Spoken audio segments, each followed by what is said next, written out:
Welcome to the Festival of Entrepreneurs, recorded live at the NEC in Birmingham. Over the next few minutes, you'll hear from some of the most incredible founders, investors, and business leaders who joined us this year.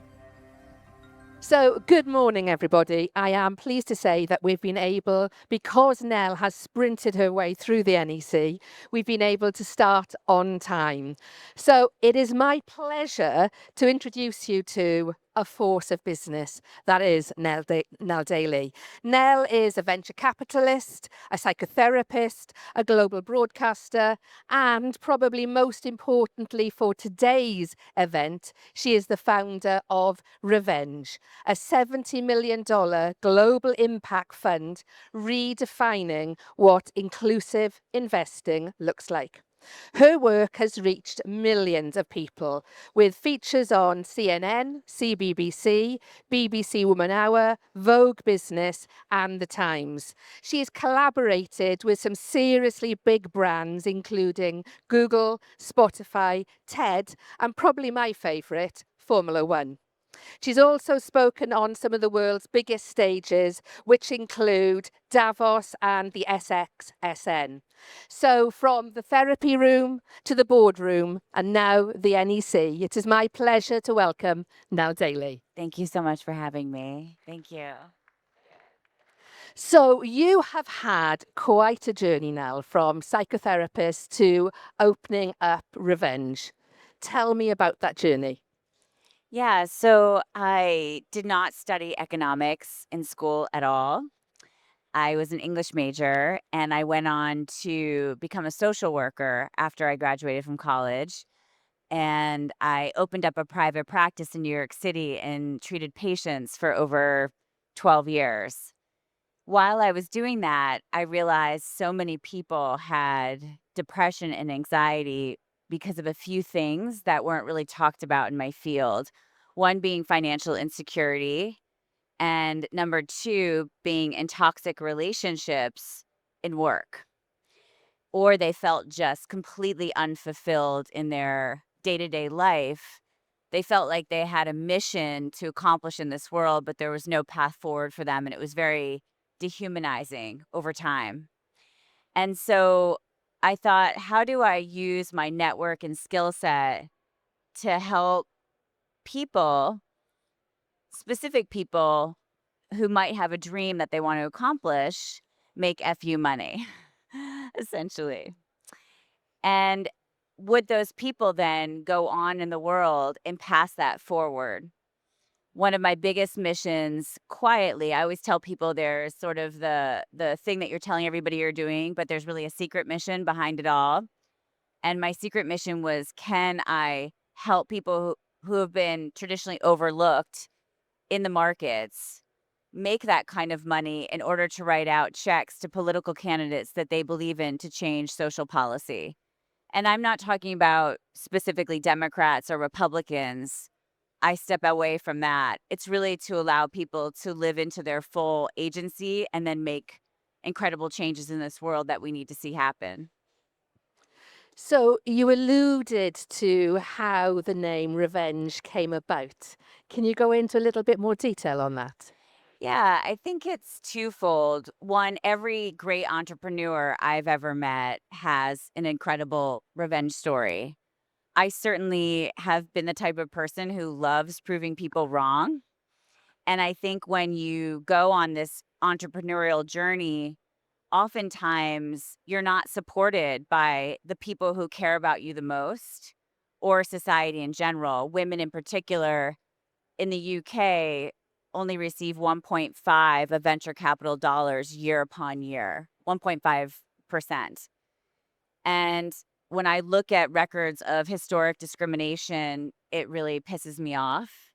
And as somebody who's always been into social justice causes and finds a lot of fulfillment working towards social justice, uh, it was my revenge story to say, how can I just contribute in my own small way to changing those kinds of statistics for people? And you see it a lot in the LGBTQ community, people who are brown and black, people who are other abled, people who are neurodiverse. Doors are shut. If you don't look like the people who have been traditionally giving entrepreneurs money, you can be very shut out of the market. And we're fully inclusive. So I always say two white dudes with a drink brand who want to approach me, I'll take a look at it.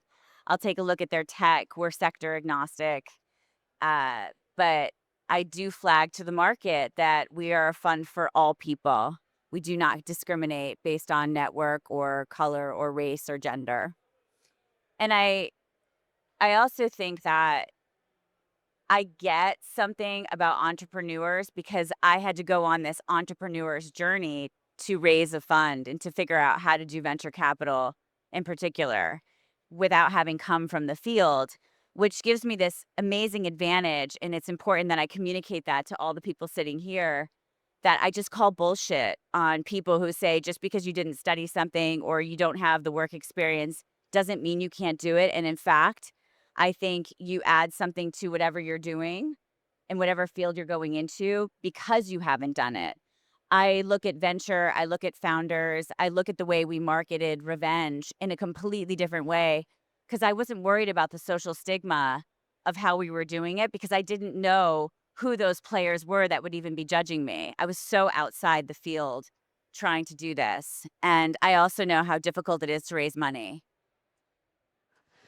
And I think that's a really good point, because I think probably for all of us as entrepreneurs, none of us went through an entrepreneurial lesson when we were at school. So each and every one of us has had to go on a journey of learning and really starting with a zero knowledge. For those of us in the room who don't know the difference between angel investing and venture capital, can you explain those differences, please? Yeah, this is a really fascinating question if we want to get into it, because when I first started in venture, everyone talks about this friends and family round. Well, I didn't have friends and family who were going to invest in any kind of round.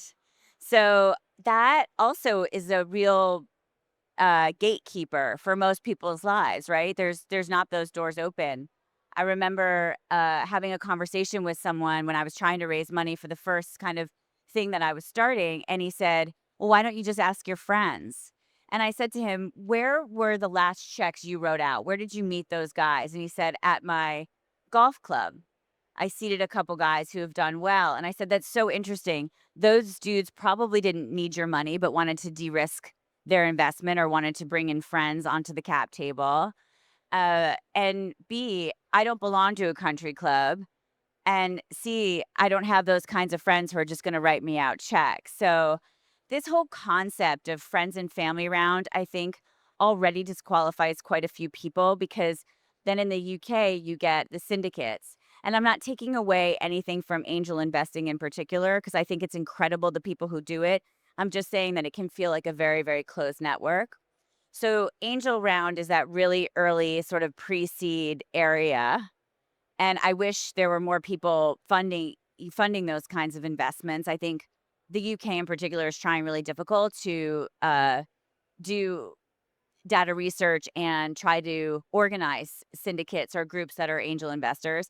And then once you formulate your idea and you get it a little bit further along, then you can start to look at venture capital, which is really uh, the first sort of stop in your journey, deciding whether or not you want to take on what would feel like almost an institutional investor or a group onto your cap table that isn't related to you or isn't a friend. So when somebody is looking for angel investment, what do they need to be thinking about in terms of that angel investor? What is that angel investor actually looking for in a founding company? I can't speak specifically as much to angel because we're slightly further along, although we do everything from angel to Series A, but I'm not considered really an angel investor, although I am. I hope you guys understand the difference there. And I don't mean to be patronizing, and anybody who wants to ask me these questions after, please do, because I knew fuck all before I started this. I Googled everything. So I gave myself my own MBA during COVID, and I understand when you don't have much knowledge in what you're trying to do.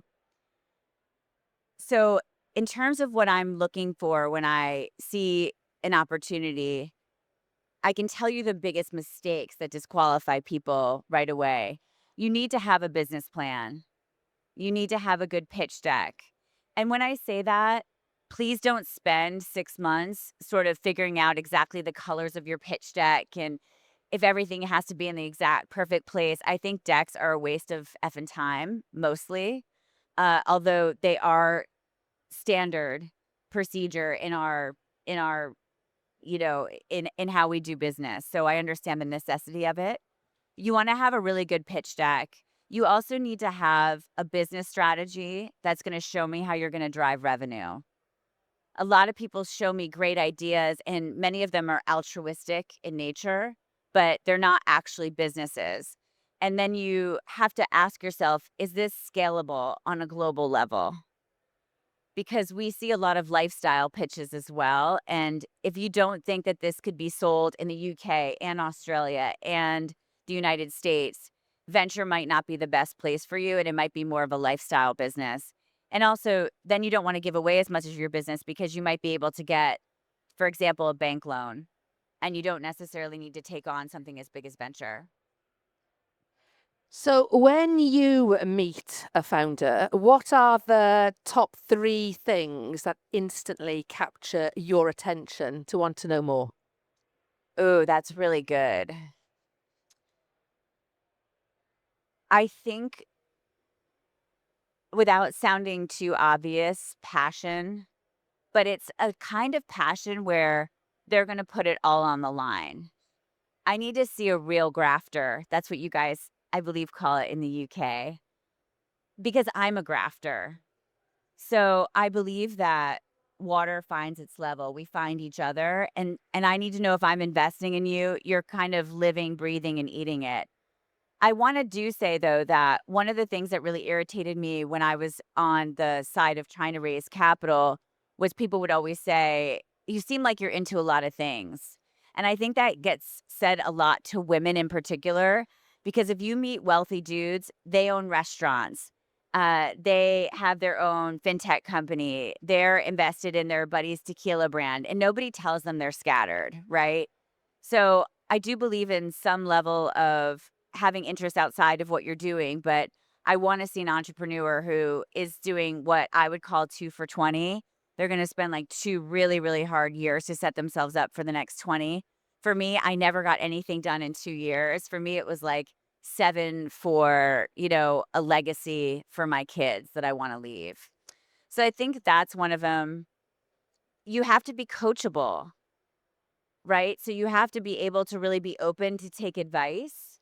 And we're not the type of venture firm that wants to run your business. We have way too much going on. And sometimes you'll meet founders and they're particularly needy and they want you to do a lot for them. And we just don't have time. We're there to really support and learn from each other as a teammate, as opposed to someone who's going to come in and kind of take over, give you a lot of direction. If you don't follow it, we're upset with you. I hate the bullying factor.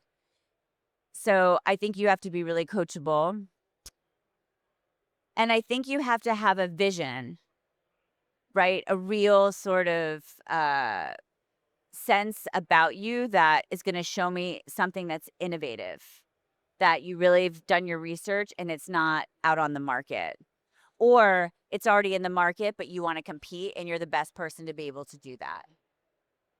Yeah, that's really good.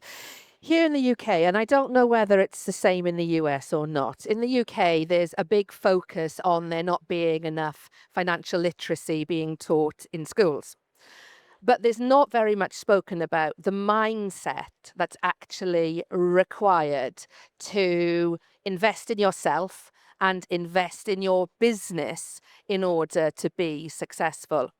So, as a psychotherapist, how important do you think emotional intelligence, self awareness, and mindset is in the people that you work with? This is a great question to bring up when I'm sitting here outside of London, because my heart goes out to people from the UK. Being an entrepreneur is not in your water. It is in mine. if you walk around and ask people in the UK, what's your dream? Some of them say they don't even have one. Where in the US, everyone is just spilling with dreams. So my heart bleeds in particular for people from the UK because it's not in the education system, it's not in the vibe, it's not in the energy of your country. But I also think that that's what makes really incredible entrepreneurs coming out of the UK. Pressure on anything makes somebody mold and change in a way that if they didn't have pressure, if their back wasn't up against the wall, they wouldn't innovate. So I would say you're going to have to really watch out psychologically for the naysayers and just, as I like to say, just gracefully turn your back on them and do your thing. Because the reality is, and let's get deep here on an existential level, we only have one life. And I ask myself on a daily basis how I'm spending my time and if I'm going to be on my deathbed happy that that's how I spent my time that day. I've lost both my parents. I lost my dad, 7 months ago, and I have 3 children. My time is super precious. If you're an entrepreneur, you tend to be constantly thinking about the ticking of the clock. Some people live life and they really don't. But most of us who have that drive and that spirit in us are constantly thinking about that. So I think it's just about finding a few people in your network who do support you, who do understand you, communities of other entrepreneurs, of other founders who are trying to build something. And they're very strong here in the UK. People are really talking about it. I think more and more. As also the world's changing. Like you don't necessarily need to go into a 9 to 5 job and work for the man anymore, especially in the UK, which has been a particularly service-based economy. No, absolutely. And I was listening to the very opening speech this morning where Sir Liam Fox actually said that in America, entrepreneurs are treated as though they're rock stars, whereas in the UK, we're probably happy to be together because we're not looking at each other as though we have two heads. We get it. And I think that is a big, important difference. When it comes to somebody successfully gaining venture capital, how important is the storytelling aspect of their vision as opposed to it just being about a numbers game? It's so important. And you don't have to be the most gregarious person in the world to communicate your story. And I used to coach people all the time in my office in New York City when I was a psychotherapist that you can start a conversation by saying, this isn't a particular strength of mine, but I'm going to do the best I can. And immediately that sets everybody at ease and creates an expectation in the room that maybe the person is quite introverted or shy. But being able to tell the story of what you want to build and also really nailing your founder story. I was a judge yesterday on a big panel, and it was super interesting to see who had the ability to really tell me a heart wrenching story. And I don't want to say you have to make it up, but just be really authentic. And the way that that was communicated when people were driving their ideas and my desire to get to know them better was completely transformed compared to the person who basically told me something sort of vanilla. So give personal details, make me fall in love with you because we're going to go on a journey together. If you're with the right VC, that's how they're going to see this, unless it's later stage and then it's very sort of a clinical transactional deal. But in the early stages, I want to form a bond with the people that I'm investing in because there's going to be a lot of highs and a lot of lows. Your mental health is going to get tested. Oftentimes, your financial health is tested. It's a super difficult s- place to be in. And I get the chills talking about it, a little bit emotional. I grew up in an Irish American home and they were not entrepreneurs. And when I started doing this, everyone in my immediate circle completely had no concept of what I was trying to do. The number one cause of estrangement for women is when you look at the patriarch in your family and you say, I'm just not going to obey here. I'm not going to follow the rules. So you're faced with social isolation, which is the scariest thing any kind of human being can ever be faced with.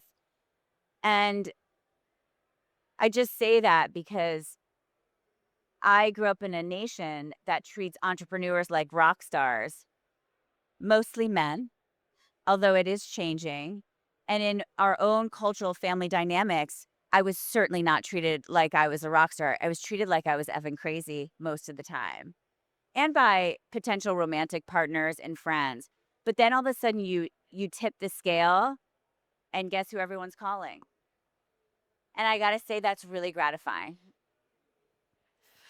It's interesting you talk about families because when I left my corporate job after 20 years to start my own business, my father's reaction was, "What about your pension?" So I think that says a lot in terms of the journey we go on. Yeah, and you get all these weird mixed messages, right? People can say, "I want you to be happy and you should live to your fullest potential." But why are you doing that? And so you're always caught in this weird in between space. My mother adored me. I kind of charmed her all the time. She just really took a lot of pleasure out of spending time with me. She could not she was an oncology nurse at the same hospital for 40 years. And all she did was really talk to me about why can't I apply for a job at that hospital to be a social worker and an administrator. And in my situation, I was a divorced mom with 3 kids. I've been so fucking broke. I've had the kids in the back seat of the car, and I'd pull up to the gas station and not know if I put my card in, it was actually gonna go through. And so you're constantly doubling down and betting on yourself when people around you are telling you you're being irresponsible, and it's a super tricky mind effing place to be because you think, "Am I delusional? Am I having, like, delusions of grandeur here, or am I onto something?" And it only takes 1 or 2 people to say yes to your idea to keep you going. I do want to caution this. If you're getting a lot of no's from really smart people you trust outside of your natural ecosystem, outside of the person who's in love with you and says, just like, keep going, you might want to take a note of that and say, is there something in my business that I need to pivot? And I would not give anybody the advice. Like, you have to have a stomach of steel to kind of live on the cusp the way I did with children. I would not necessarily give everybody that advice. I don't even know if I'd go back to my younger self and give her that advice. Like, I think it took a few years off my life for sure. No, I get that totally. So stepping into the world of investment can be quite daunting, quite challenging. What would be your recommendations to anybody in the audience here today who is looking at taking that step so that they present themselves as credible, as confident, and puts themselves in the best position of walking in to that meeting and coming out with success? Yeah, I would actually say something again that's a bit counterintuitive to what most people would say, which is just drop your guard. You know, the best pitch calls we do, people say, "I don't really know how that part's gonna work out, but I know how this part's gonna work out. Do you have any suggestions of what you've seen here in the market at what you're looking at?" You know, you're gonna be talking to people who I think I've looked at over, let's say, 1,000 to 1,500 pitch decks just in the last 9 to 10 months. I've sat in on IC committee meetings every single day because we don't just have them once a week. We're constantly on the phone with each other going, "What do you think of that deal? What do you think of that?" We're also sector agnostic. And the calls and the people that we enjoy the most when they come in for that pitch are people who just sort of lay it on the line as it is and don't try to bullshit us because we're going to figure it out anyway. And as we talk about going beyond that very early stage, don't hide your numbers. If you've had a bad year, I'm gonna find out. I'm gonna find out if you've spent, $250,000 of the million that you raised in 1 month on Meta ads because nobody was looking at the metrics. I'm gonna find out. I'm gonna find out really what your cost of goods are by doing due diligence. Now, there's some venture firms who will just stroke a check and bet on a founder, We're actually not that. We tend to be a little bit more analytical than that as well. Because I could take home all the kitties. I fall in love every day, 1,000 times a day. So I need somebody telling me, Nell, you need to look at the numbers, because I love people so much. But I would just be really open and transparent, and that wins people over for sure. So, what does a funding ready founder actually look like? Um, I think I don't know. I think that you should give it a shot if you want to. There's no harm in going for venture dollars ever. Like, so what? You get another no, big deal. Like, if I lived by all the no's I got, or how many naysayers were in my life, I wouldn't get out of bed in the morning. I'd be so fucking depressed. So just everything's learning. There's no failure in life. That's ridiculous. Everything is really learning. And if you can take that pressure off your back, just pitch. If you can get in front of some people, you're going to learn a ton in the process. And by the way, you don't have to know how every single document works, how the structure of all companies work, how like what's an ASA, what's a convertible loan note. I didn't know any of that shit before I started. There's resources out there that help you. For example, there's a website that Cooley does, which is a big law firm from Silicon Valley. If you're an entrepreneur in the US, and they also are global now, they have incredible documents just on their site that you can download for free, because they want to support entrepreneurs, because they think that you're going to be their next client. So there's, at this stage in the game, with all the social media we have and all the access we have to online information, you can find out a lot of what you need to know, or just ask other founders. But getting involved in other founder groups is really key. And I think the UK does a really great job of, uh, giving people tax breaks to invest. And I also think a lot of grants, like the UK innovative grants that you give, I think are really incredible. Like, we don't have in the US that I know of such easy access to stuff like that as entrepreneurs. So essentially, what I'm hearing is that very often as entrepreneurs, a lot of us can have the need to be really well prepared, really ahead of the game before we do anything. What I'm hearing is actually set up those relationships, have those conversations, be prepared to learn by doing rather than waiting for perfection, because perfection isn't something that's going to get you investment. Yeah, I mean, if any of you have ever put together a pitch deck, for example, to pitch, you're going to get 10 different opinions on what should be in there. At some point, you just have to cut that shit off and go out on your own and decide, this is good enough for me, and I'm just going to find the people or the investors who understand the concept. So it's a combination of being both prepared and unprepared. I mean, that's the truth. So often when you get asked questions, or when I was in my office as a psychotherapist, people had a lot of black and white thinking. They would think, did this happen to me because of this or that? Everything in life is a constellation of events that happen all the time. There's a lot of gray matter out there. So I think good entrepreneurs are very soft in the gray. They're very comfortable with the unknowingness of how something's going to turn out. So it's about kind of having your ducks in a row, but also being an incredibly flexible thinker. I know I have found it inspirational. I know I'm definitely going to be thinking more about just getting it done rather than thinking about creating perfection. Everybody, please join me in thanking Nell Daly, Venture Capital founder. Thank you. Thanks for watching this special episode from the Festival of Entrepreneurs. Our mission is simple: to help founders and business owners grow faster, think bigger, and take action. And if you were part of the event, thank you for joining us and being part of the community. And if you missed it, don't worry. We'll be back with even more ideas, inspiration, and opportunities to help you take your business to the next level. You can find out more and register for future events at festivalentrepreneurs.co.uk.